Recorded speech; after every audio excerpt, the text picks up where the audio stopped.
Hey there, I'm Kim. Welcome to my craft space. Today I'm going to show you how to make these little paper angels. Now, I get a lot of my crafty inspiration from things I find at estate sales and garage sales, and this project is no different. Not too long ago, I found these two little angels in a box of vintage Christmas items and decided I wanted to make something similar that would still look good with a lot of my more modern holiday decor. This little angel is actually spun cotton. She was made in Germany. This one is more maybe the direct inspiration for how I built these angels. She has a paper cone base and then has some felt on top. How about we dive right into the project? You'll find a link to the free pattern in the description box below. It's just one page, print it out, and then cut out all the shapes. I'm going to start by cutting out the angel body, so I'm going to get rid of all the other pieces and grab some cardboard the thickness of a cereal box. You could also use maybe a manila folder if you don't have anything else. I just trace around this with a pen. I do make sure to make like little tick marks where the dotted lines are. You're going to score along those dotted lines and then fold it, so the tick mark just lets me know where that line is since I can't transfer it to the cardboard any other way. I should mention that I've decided to make two angels, so you do just need one of these pieces for each angel. Now that I've got the patterns traced out, I'm going to score along the dashed line on the pattern, the one that I made the little tick marks for. I just use an old knitting needle to do this, but you could use any number of just household things you have laying around. I'm just pressing really hard so that I can make a straight fold on the cardboard. Then I'm going to use my Fiskars shears that are made for heavy duty cardboard to cut these shapes out. Now that that's done, I'm going to move on to cutting out the angel wings. I'm using a kind of scrapbook paper for the wings. I got this particular paper at the Dollar Tree. It's kind of glittery on one side, but it's still smooth. You'll need two wings for each angel. Just cut them out like you did the body shape. Luckily, this paper is thinner, so I was able to use just regular paper scissors. And don't be too worried if the wings don't come out, like exact pairs. It's okay. Later on, we will trim them up to match. Once the wings are done, I'm going to move on to cutting out the felt pieces. I'm just using inexpensive hobby felt like you'd get at Michael's or Joann. And felt doesn't have a right side or a wrong side. Just pick the side you like best and lay the pattern piece on top and trace around it and cut it out. I've had luck using just a ballpoint pen on this. The only thing that you want to be mindful about is trace around the shape, and then when you cut out inside the lines so that you have as little of that ink as possible on your finished felt piece. Of course, if you wanted to pin it and then cut it out with scissors, you could definitely do that. This is just the method that I find works fastest for me. For each angel, you'll have a piece that covers the body. It's just a little bit bigger than the cardboard shape you cut, and then you'll have the sleeves. Now that all our pieces are cut out, we can work on making that little cone shape that's the angel body. So I'm getting out the cardboard pieces, and I'm also getting my glue. I just used some Elmer's glue, but you could use tacky glue or whatever works for you. I'm going to fold along the scored edge there. The next part can be a little challenging because oftentimes the cardboard doesn't want to bend tightly enough to make a cone. So I use a funnel or another cone that I've already made as kind of a mold to help me get that cardboard to bend like I want it. When I think that it's actually going to form a cone without too much struggle, then I'll get my Elmer's glue out, run a line of glue along that tab, and then I'll use a couple of paper clips to help me hold it together while it dries. I do like using the Elmer's glue rather than like a hot glue gun because it gives me a little time, while it dries to get everything just into the right place that I want it. I'm going to leave both of the cones to dry, and then I'm going to work on gluing the angel wings together. So this is really easy. You just want to glue each pair of the angel wings together with Elmer's glue. I put Elmer's glue over the wing, just kind of outline it about 1/8 of an inch away from the edge of the wing. And then I use a Q-tip to kind of spread the glue around and to take off any extra glue. I just want it to be tacky all ways around. And then I put the second side of the wing on so that I have the gold glittery paper on both sides. If they don't match up perfectly and there's a little white edge showing, no worries, we will trim it later right before we glue it on the angel.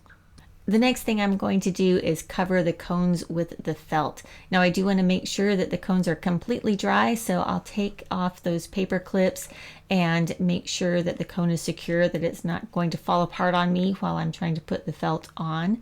I also like to take the piece of felt and make sure that it's going to fit properly around the cone. Sometimes I found that if I roll it from one side, it works better than the other. I do like to match up the seam on the cone with the seam on the felt.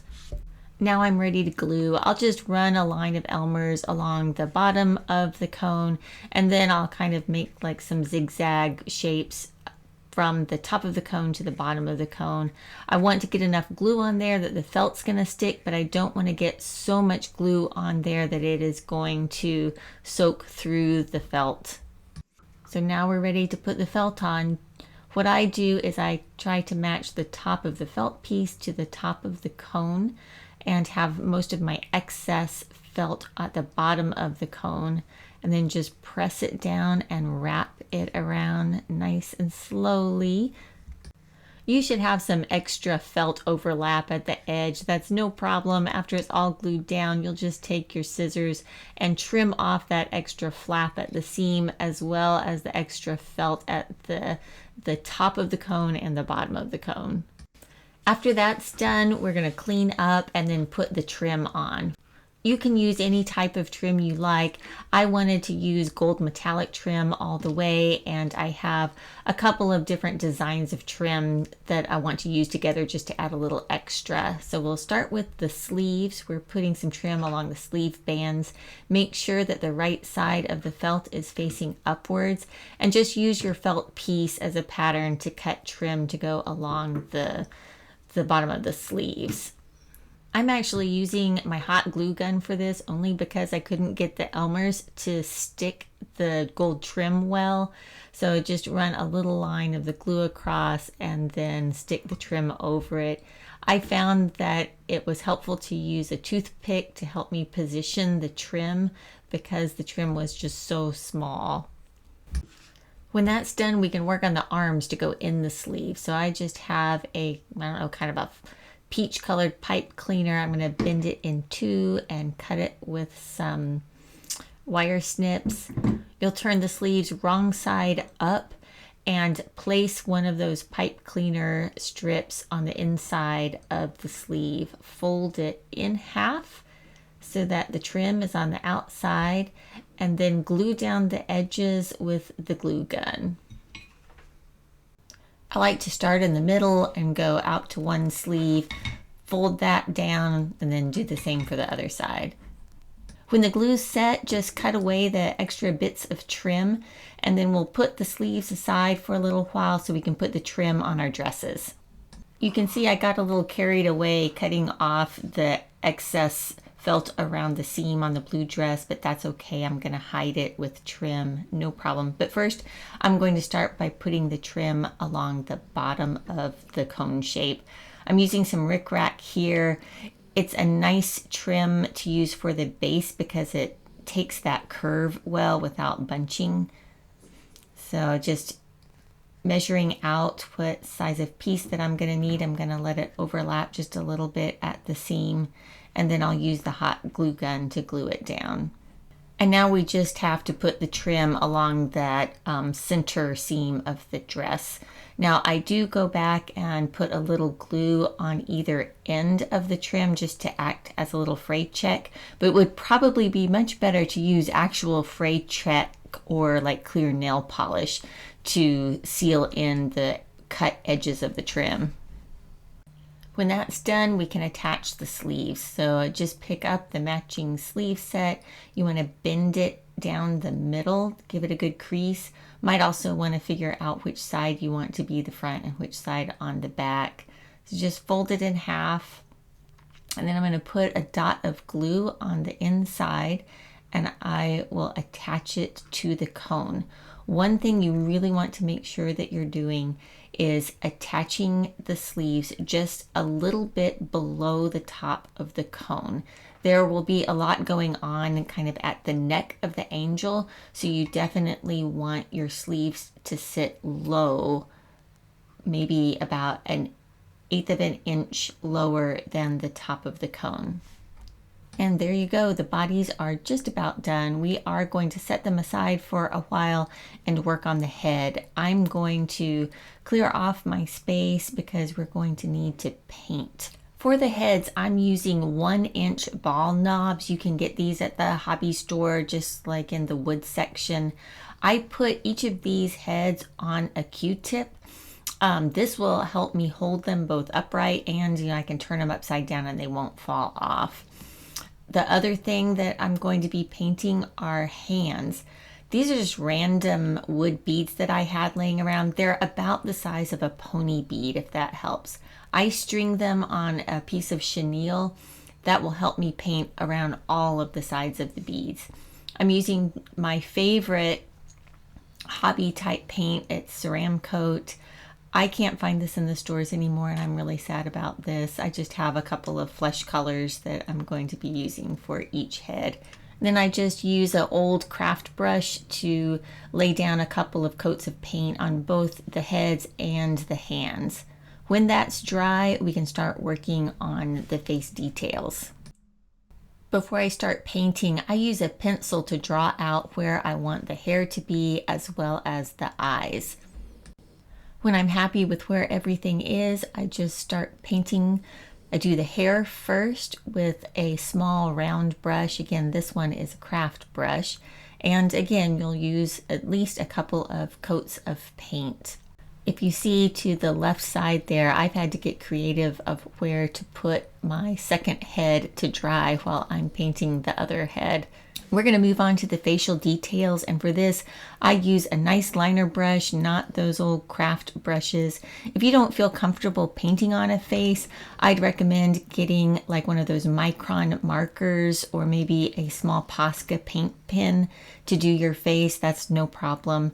For this part, I also use readers with a little more magnification than I'm used to. It's always nerve-wracking, but just know you can always paint the flesh color over a poorly painted face and start again. Once the details are painted, then I can do the cheek colors. This is one of my favorite parts. I use the end of a cotton swab to kind of stamp my cheeks on, but there are any number of tools you can use. You can even use just regular blusher to give your angel faces a little cheek color. When the faces are all painted, I let them dry really well. Then I cover them with one coat of a matte finish Mod Podge. The beads also get a coat. When the first layer of Mod Podge is all dry, I'm going to go back in with another layer just on the hair this time. It's what I'm going to use to attach the glitter.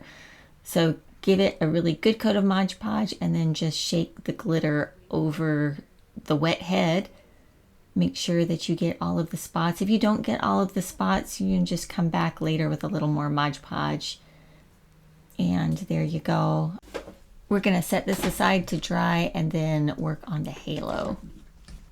I use a shiny chenille stem for the halo, and I'm going to start by making a couple of small loops on one end of the chenille stem. This is going to be the part that sticks to the top of the cone, kind of like the collar to the angel. My paintbrush is just the right size to help me form those two little rings, but you can use anything.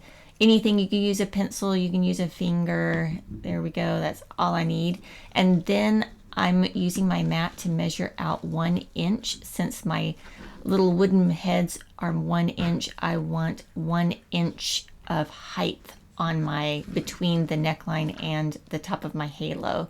Then I'm just using one of the lids to my craft paint as a guide for the top of the halo, and then just twist the chenille around the stem to secure it, and then I'm going to cut it off with my little pliers. Lastly, we're going to glue everything together, but while I'm waiting for my glue gun to heat up, I'm going to tend to those angel wings and trim off all of the excess white parts. So just get my regular scissors out and make sure that they're going to look attractive from both the front and the back. I missed a little footage here. My glue gun is ready, and I start off by running a pretty thick line of hot glue around the top circle of the cone, and then just press those like collar piece of the halo onto that. Then I run some glue on the base of the wood head, and I'm going to stick that all together. Hopefully at this time the hot glue hasn't completely dried. It's nice to have just a little bit of time to make sure that you get the facial details pointing the way you want them. But if it's not perfect, no worries. I think when you get a bunch of the angels together, they look cute, kind of looking all slightly different ways. Now we're going to attach the wings. And again, I do that with the hot glue. Just center them up to the back like you want them. Put a little hot glue on there and then hold it in place. You have a tiny window to make some adjustments with where you want it to line up. So you do have to work a little quickly. But there you go. She is almost finished. Last thing we need to do is to put the hands on. So for this part, I am going back to my trusty Elmer's glue. I position the beads just maybe like half an inch away from where I want them to be at the end. And then I'm going to put a little bit of Elmer's glue on the pipe cleaner in the spot where I want the hands to have their final place. I do give it a little time for the Elmer's to soak into the chenille stem. I helped it out there with a little toothpick, and then just kind of twist that bead in place. Now you'll want to let the angel sit like this for long enough for the Elmer's glue to kind of cure. While I'm waiting for it to cure, I'm kind of dusting off some excess glitter, removing some of the hairs that the hot glue leaves.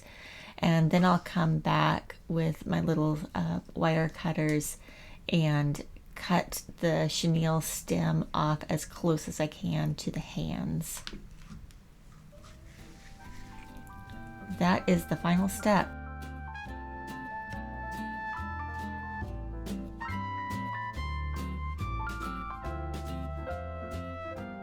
And that's all there is to it. You know, another great thing about this project is you can do a lot of angels in an afternoon, and as long as you can use a glue gun or use a glue gun with supervision, this project is great for crafters of all ages. Well, if you guys have any questions, please leave them for me in the comment section below. And until next week, happy crafting.